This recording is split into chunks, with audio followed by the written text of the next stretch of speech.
li may mën a wax rek mooy bés yi ñu toll nii ci Sénégal évidemment le président de la République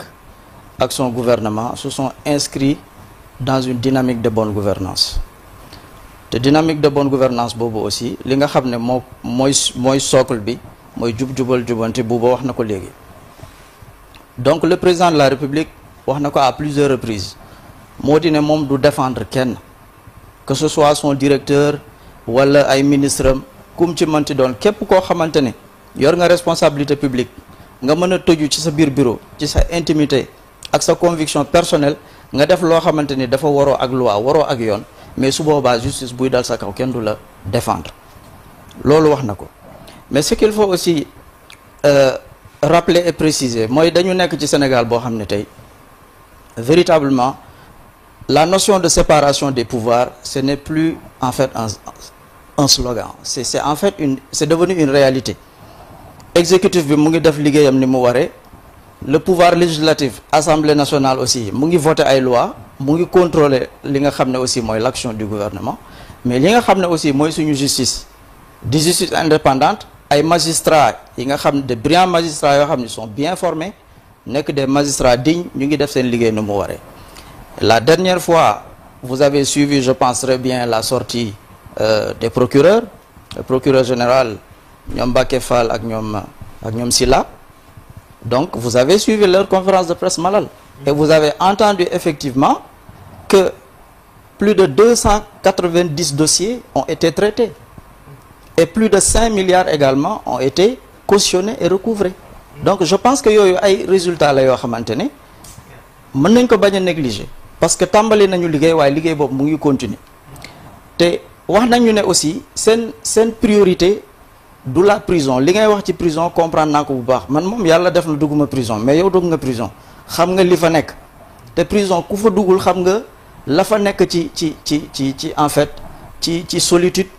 ak ci difficulté donc moo tax ñi fa nekk dañ leen di ñaanal yàlla ñu génn fa te aussi li may wax rek muy man muy keneen sénégalais du yéene moroomu sénégalais muy dugg kaso mais dafa fekk tamit ne l'argent public nga xam ne tey jii dañu nekk ci dëkk boo xamante ne ni les hôpitaux manquent de tout gis ngeen infrastructures yi scolaires pratiquement abri provisoire yi ni mu baree ci Sénégal dëkk boo xamante ne on parle souvent de cherté de la vie gouvernement bi di def ay efforts yu bare pour la baisse du prix des denrées de première nécessité ma rappelé foofu ne aussi le président Diomaye a félicité parce que bi mu toogee motul sax 2 mois génne na 54 milliards injecté ko ci li nga xamante ne nii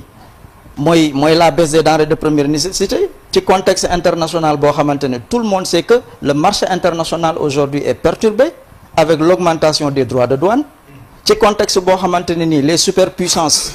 n'est-ce pas sont entrées dans une guerre boo xamante ne sans précédent une guerre commerciale mais malgré évidemment cette situation difficile évidemment subi par le Sénégal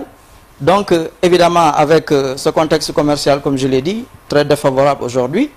d'accord le président a fait ses efforts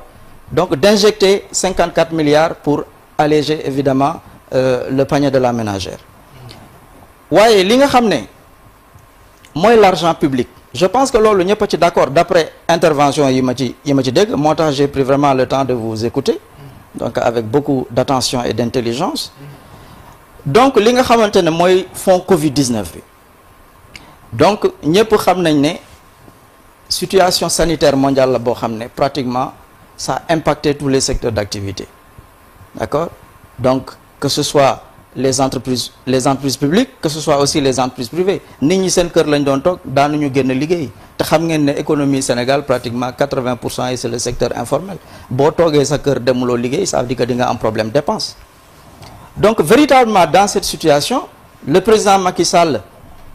a fait un appel aux Sénégalais yow nga dugal ci sa dërëm man ma dugal ci sama ñaar dërëm buuba dugal ci xëy na 10 000 am keneen dugal ci Diallo peut-être dugal ci 5 000 am et cetera non parce que dama xam ne voilà vous êtes le directeur des programmes à la TFM donc am nga loo yor ci sa bu bari am nga loo yor xanaa xamoo leen crise bi nii directeur yii génnal foofu. bon bref li ma bëgg a wax foofu c'est très important mooy il y a eu quand même une contribution collective sénégalais bu ci nekk génne nga sa dërëm parce que sénégalais dafa gëm solidarité surtout que ñu nekk ci situation boo xamante ne vraiment on parle de pandémie ñu ciy ñàkk ay suñuy doom ak suñuy papa ak suñuy yaay et cetera donc dans ce contexte précis président Macky Sall woote donc évidemment les sénégalais kenn ku ci nekk dugal ci sa xaalis ba mu mat 1000 milliards ñu jox ko mais seen yaram war na mën a daw sax évidemment jël xaalis boo xamante ne éleveur bi da ci cotiser jaaykatu caaf bi cotiser ci le salarié de l'entreprise cotisé ci ñoom ñu mën a jël xaalis boobu du ko dugal feneen di def ay surfacturation yi kenn xamul. maintenant mais c'est la vérité parce que li may wax pour askan wi waa APR ak régime bi dañ ko lekk c'est pas vrai. évidemment vous avez à gérer un pouvoir il faut accepter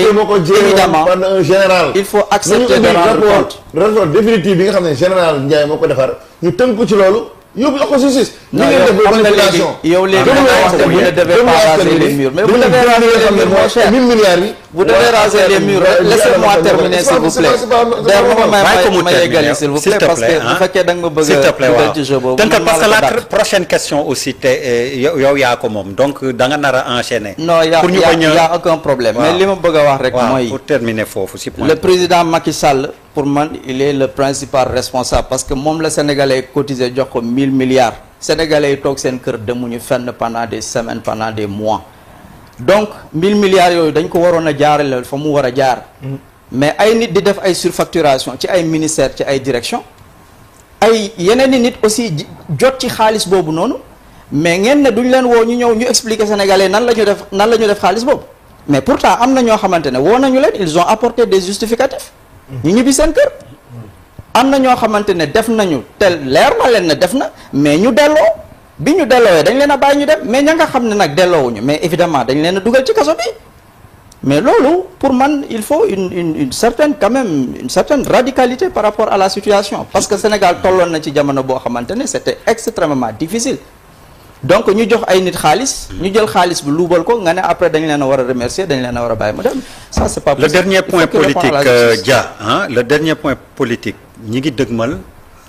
on est obligé de faire le link le lien dialogue politique